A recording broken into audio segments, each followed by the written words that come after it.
ಕಾಸರಗೋಡಿನ ಅಡೂರು ಚಂದನಕಾಡ್ನ ದೈವ ಕಲಾವಿದ 48 ವರ್ಷದ ಸತೀಶ್ ಎಂಬುವರ ನಿಗೂಢ ಸಾವು ಕೊಲೆ ಎಂದು ಸಾಬೀತಾಗಿದೆ. ಗೆಳೆಯನೇ ಈತನನ್ನ ಹತ್ಯೆ ಮಾಡಿರುವುದಾಗಿ ಪೊಲೀಸರು ಪತ್ತೆ ಹಚ್ಚಿದ್ದಾರೆ. ಚಿದಾನಂದ ಪೊಲೀಸ್ ವಶದಲ್ಲಿರುವ ಆರೋಪಿ. ಸತೀಶ್ ಮಂಗಳವಾರ ಸಂಜೆ ನೆರೆಮನೆಯ ಬಳಿ ಅರೆ ಪ್ರಜ್ಞಾವಸ್ಥೆಯಲ್ಲಿ ಪತ್ತೆಯಾಗಿದ್ದು, ಕೂಡಲೇ ಅವರನ್ನ ಖಾಸಗಿ ಆಸ್ಪತ್ರೆಗೆ ದಾಖಲಿಸಿದ್ದರೂ ಚಿಕಿತ್ಸೆ ಫಲಿಸದೆ ಸಾವನ್ನಪ್ಪಿದ್ದರು. ಮರಣೋತ್ತರ ಪರೀಕ್ಷೆ ವೇಳೆ ಆಂತರಿಕ ಗಾಯಗಳು ಪತ್ತೆಯಾಗಿತ್ತು. ಕುತ್ತಿಗೆಯ ಎಲುಬು ಮುರಿದಿರುವುದು ಕಂಡುಬಂದಿತ್ತು. ತನಿಖೆ ನಡೆಸಿ ಚಿದಾನಂದ ಎಂಬಾತನನ್ನ ವಶಕ್ಕೆ ಪಡೆದು ವಿಚಾರಣೆ ನಡೆಸಿದಾಗ ಆತ ತಪ್ಪೊಪ್ಪಿಕೊಂಡಿದ್ದಾನೆ. ಆರೋಪಿಯನ್ನ ಸದ್ಯ ಬಂಧಿಸಲಾಗಿದೆ.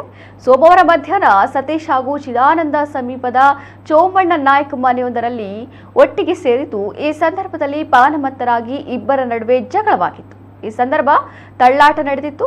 ನೆಲಕ್ಕೆ ಬಿದ್ದ ಸತೀಶ್ರನ್ನ ಚೋಮಣ್ಣ ನಾಯ್ಕರ ಮನೆಯ ವರಾಂಡದಲ್ಲಿ ಮಲಗಿಸಿ ಪರಾರಿಯಾಗಿದ್ದನು ಎನ್ನಲಾಗಿದೆ. ಸತೀಶ್ ಮನೆಗೆ ಬಾರದೆ ಇದ್ದುದರಿಂದ ಸಹೋದರಿ ಮೊಬೈಲ್ಗೆ ಕರೆ ಮಾಡಿದರೂ ರಿಸೀವ್ ಮಾಡದೆ ಇದ್ದುದರಿಂದ ಶೋಧ ನಡೆಸಿದಾಗ ಸಮೀಪದ ಮನೆಯೊಂದರ ವರಾಂಡದಲ್ಲಿ ಬಿದ್ದಿರುವುದು ಕಂಡುಬಂದಿದೆ.